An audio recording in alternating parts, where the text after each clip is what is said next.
This is literally the book that I haven't been able to get out of my head for the past 3 weeks. Hey friends, welcome back to my channel. My name is Jay, and this is so different for me, okay? I am not usually a booktuber. I am not usually a bookish kind of girl. However, ACOTAR.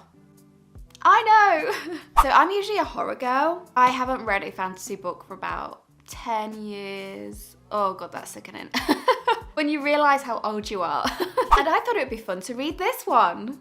This is my review. This is me unpacking this, okay? So I'm going to be going through this book. I know I am so late to the damn party, but it is what it is, and we're here, and this is going to be my review of it. I'm not going to have any spoilers at the start, so if you've never read this book either, just like me, then it's fine, okay? I'm not going to ruin anything for you, I promise. If you have read the book, then I am going to have spoilers at the end and my predictions as well for what's coming next. So, I've got my coffee, but we're spilling the tea. I am going to be unpacking A Court of Thorns and Roses.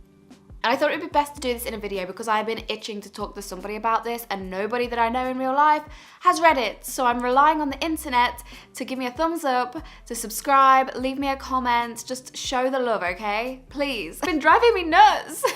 Okay guys, so I'm gonna be putting in my ratings first. So if you're interested in a quick just overview of what I thought about the book, I would give it a 4.5 out of 5. I was originally thinking like a 4.75 because the app that I have to log it on, that's how they do their scoring. However, after thinking about the book and reflecting on it, I actually want to give it a 4.5 overall, which is still really good. I'd say for a spice level, this is probably like a 1.5 or a 2. Kind of. It's there a little bit, but it's not anything crazy. In terms of its darkness, I'd probably say it's like a 2.5 as well. There's themes in there, things in here that I didn't actually expect. So that kind of surprised me a little bit. It was a bit darker than I thought, and the way some things were described were a bit darker than I thought. But I'd say overall like a 2.5 out of 5. Like again, nothing horrific, but it's still kind of a little bit dark and disturbing there. For an age range for this book, I'd say you'd want to be at least sort of like 15, 16 plus to read it. That would be my personal recommendation anyway. And there's no like end age. If you're like 18 you want to read it, then go for it because I think you would absolutely love it.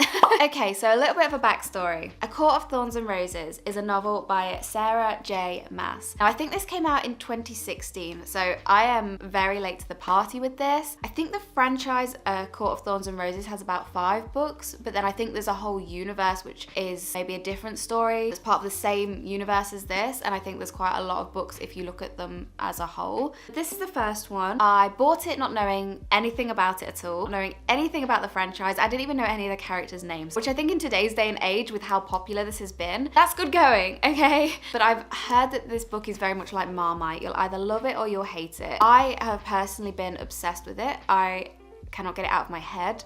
The past 3 weeks has been my entire life. It has consumed me. I have a very addictive personality, and this has been no good for it. So the book itself is a fantasy book. It's set in a land where there is the fae, so fairies, but I imagine them to be quite elven. But that's how I kind of see them in my mind, very like elven, very grand. So basically what happens is there's a girl called Feyre. She is a human, she lives in the human realm, but her and her family are very poor, so she has to go out and hunt. The available like prey are very sparse, and she manages to stumble upon a wolf who she kills, she skins. Later on she finds out that it wasn't actually a wolf, it was a fae who had transformed into a wolf, and as part of the treaty with the fae, it meant that because she had taken a fairy's life, the fairies had to take her life. So Tamlin, the fairy that goes to enforce this treaty, takes her, he offers her sanctuary in his house, and she just has to live there, so they agree. He lives with another fairy called Lucian, who's very outspoken, very quite aggressive towards Feyre, but there's this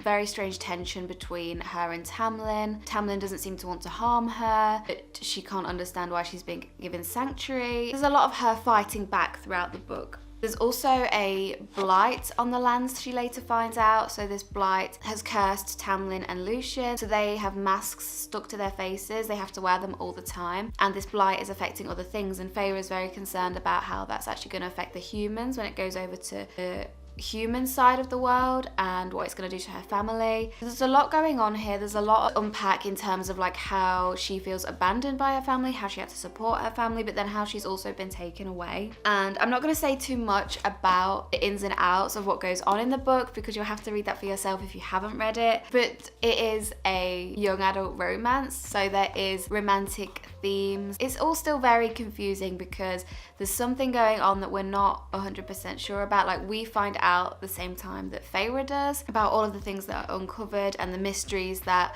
are within the world and the house. Going back to how she's been given sanctuary with Tamlin, he lives in a thing called the Spring Court, so it's spring all the time, and she's able to make use of the library. He buys her things so that she can paint with because she enjoys painting. So she really does live this kind of worry-free and very relaxed lifestyle as soon as she does start to relax.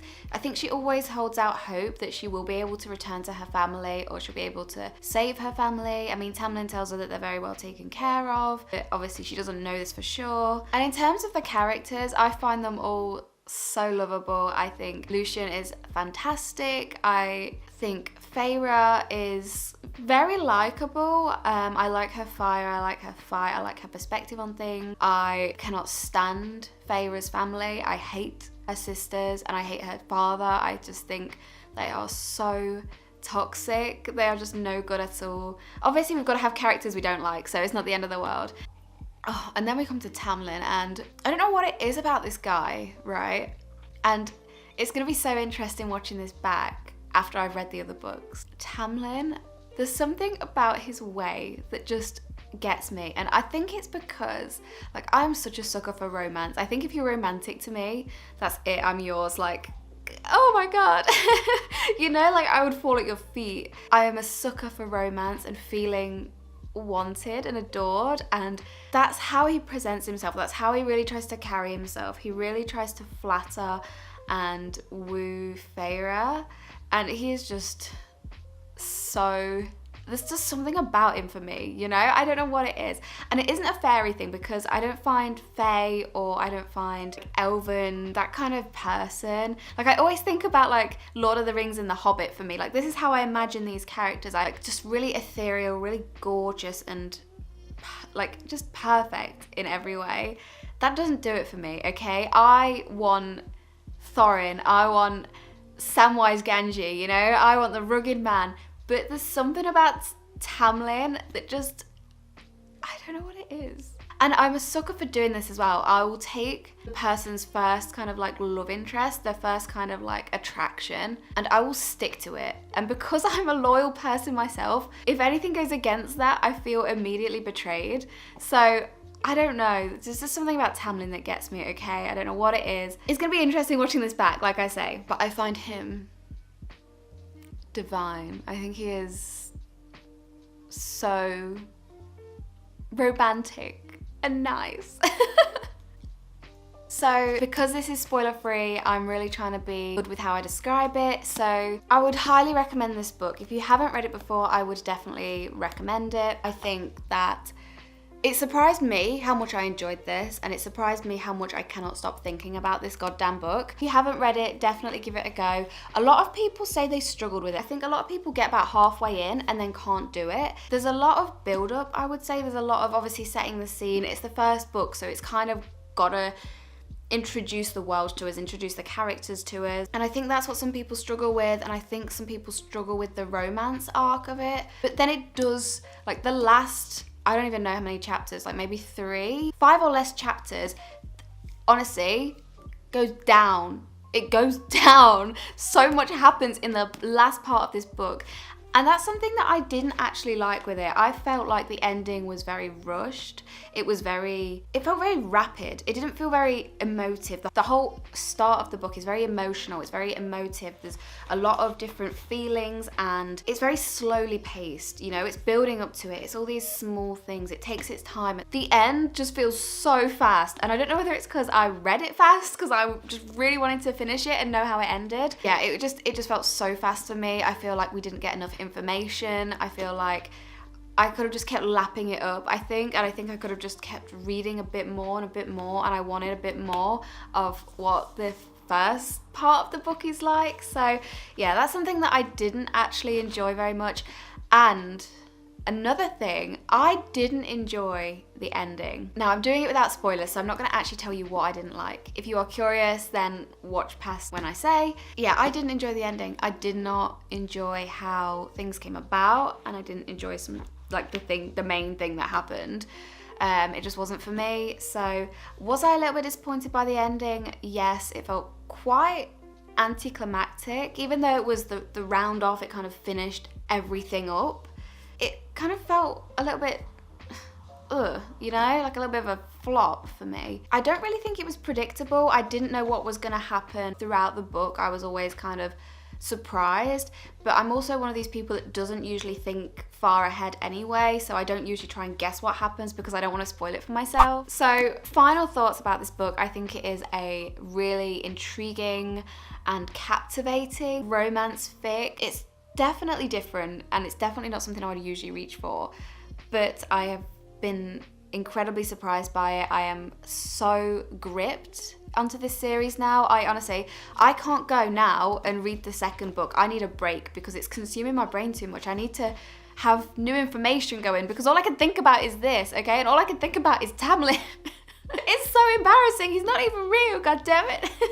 But yeah, I would highly recommend this book. I think it's just been a really good read for me, and I surprised myself. I didn't think I would like it. But there you go. So definitely give it a go if you haven't. So I'll say goodbye for now. Thank you for joining. Thank you for being here until this part of the video. The next part is going to be my spoilers and ranting and raving and everything else. So if you don't want to see that, then don't keep watching. This is your final warning, and then we're going into spoilers. Right, guys, this damn book, I swear to God, this damn book. Right, I'm going to start unpacking some things. This is my spoilers, gripes, and just general whinging. Okay, so I hated the ending. I hated that she turned into a fairy. Like, of all the things to happen, why that? Why did they even have to kill her? She didn't have to kill her at all. It's so annoying because, right, when I start getting obsessed with something, I latch onto it. So because the start was so kind of like romanticized and drawn out, I'm still obsessed with Tamlin and Feyre, like in their little bubble, in that world, like him flirting with her, like her going about her day and all this stuff in the build-up. Like, I just loved that. And I loved the thought of her like being a human and then him like being a fairy and them like having a thing and like falling in love together. Like, I just think that's so nice. And the fact that she is now a fairy, it's just kind of like pooped on that for me a little bit. Like, it's just spoilt it a bit because the whole thing is that she is a human and she is doing and defying all, you know, fairies' expectations of what a human can do. And I just thought that was a really good message. And now that message is gone because now she is something more than she is, you know? Ugh. Also, right, so this stuff with Tamlin, I've got so much to unpack. One, I love Tamlin, okay? I love Tamlin in this book. However, I know he's not endgame. You know what? I've not seen one spoiler about this goddamn book until I've finished this one, and now all I'm seeing is spoilers. Apparently, she ends up with Rysand. I don't know how that happens. I mean, I know he's very, like, not obsessed with her, but he does a lot for her. But she's literally been through the worst trials you could possibly be through because of her love for Tamlin, yeah? You've gone through all that when you're not even gonna be together in the end? Like, what the? It just doesn't make sense to me. It doesn't make sense to me. And now that I'm like analyzing it like that, I'm looking at it and I'm like, Tamlin's kind of using her. Like, obviously he had to, a little bit. He had to try and fall in love with her and he had to make it happen. But it feels so disingenuous now. Like, does she even love him? Does he even love her? Like, what has it all been for? You know, it just makes it feel a little bit pointless.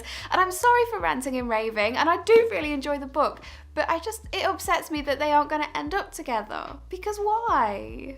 And I love Tamlin. I think he's so sweet, but for some horrible reason, I've got in my brain that he's going to end up with her younger sister. And I think it's hinted at in the sense, like, I don't even know if this is true. This is just me making stuff up now. This is my predictions. Because she's so, like, obsessed with her garden and, like, he's in the spring court, it kind of makes sense, right? What a perfect time to have a garden and, you know, be out and doing all the things you love to do. So I can just see her ending up with Tamlin, but that's kind of sick to me because that's her sister.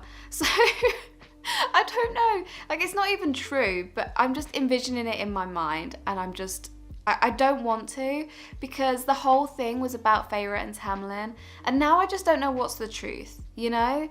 And like, I've been like doing a deep dive because I've been obsessed with this book. So I saw someone else's review and reading vlog, and they were saying like, when the trials were on, why did Tamlin not say anything? Like, he literally didn't try to help Feyre in the slightest. But in the book it is explained, like, if he had helped, or if he'd have shouted, or kind of done anything to show emotion, it kind of proves to Amaranthia, or Amaranthia, whatever her name is, that like torturing Feyre is the right thing, and it's like hitting a nerve with him. But for him to be like completely like nothing kind of says that he cares about her more, because he's like holding it back. But then part of me is like, I don't know, man, I don't know. And it's so difficult. It's gonna be so funny watching this back and seeing my reactions, because I'm sure my mind is gonna be absolutely blown. But right now I am stressed, guys. I am stressed. I keep seeing things that are like, oh, they want Tamlin to redeem himself. And I'm like, what could this precious man ever do? Like, he has just been so sweet to Feyre. And like, they clearly have an attraction. Like, they want to do it. They want to do it all the time. I don't know, guys. I'm just so confused. And I want him to be good. You know, in my mind, he is this good fairy, like this good person. He's portrayed as being so good because he doesn't want to enslave any humans. Like, he just cares about people being free and happy. And you know what? I just think that is just, that's just lovely, you know? That's just absolutely lovely. I'm just stressed, okay? I'm so stressed. And I think that's why I'm a bit like avoiding reading the second one, because I just don't want it to happen. But so many people say they hate Tamlin, and I'm like, oh my God, he's my baby. So I don't know, I had to get this out. This rant and rave, I just had to get it out. I think I'm gonna leave this video here though. I think I've ranted and raved enough. Please don't put any spoilers down in the comments, because it's just not fair. It's not very nice. But feel free to comment on anything that I have mentioned, again, without the spoilers. Yeah, it's gonna be fun to read the rest. And I think I'm probably going to start doing some reading vlogs, because they seem so fun and I'm really into my reading at the moment. So if you'd like to join me along for those, then make sure that you are liking and subscribing. Oh, yeah, let me know down below what you think. I look forward to catching up with you probably for my reading vlog and getting through the second book. Yeesh. You know what? If Feyre doesn't want Tamlin, I'll take Tamlin. I'll have him. My volunteer's tribute. Right, I'm going now, guys. Have a lovely day. Bye, bye, bye.